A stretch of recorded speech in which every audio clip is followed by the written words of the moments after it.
my work as a psychologist, forensic psychologist, you see, especially in kind of work I do, mainly working with people who've been very violent, serious offenders, violent offenders, sexual psychopaths. You try to basically create a story to understand this person and to understand what they did and why they did it.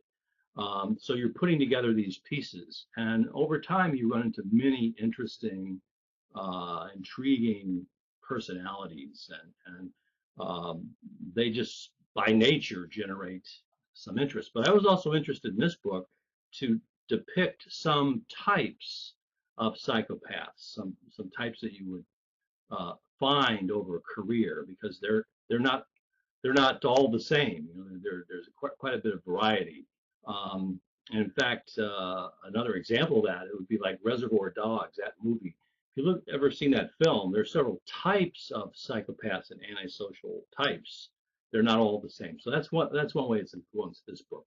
I would say somewhat, that's true. I think two things stand out. Of course, authors always combine personalities, so it's not just one. So there's a combination of traits. And sometimes we take one person who has strong characteristics and we turn that into two characters so that different parts of the self can compete. But in Silhouette of Virtue, two characters who are involved in the crimes. One of them is based on a young man who I worked with in a hospital many years ago, who was there for rape, and it was unusual at that time and still now to have someone in the mental hospital only for rape. And he had a very pronounced personality, high intelligence, young African-American man, very manipulative, engaging. So he becomes sort of my theater professor in Silhouette of Virtue.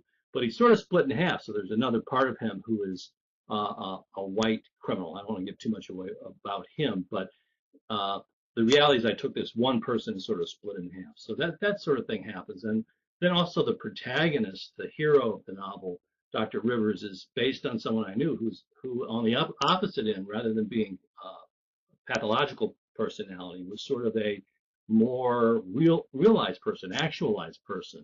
And I was very interested in writing about these two extremes in the same novel.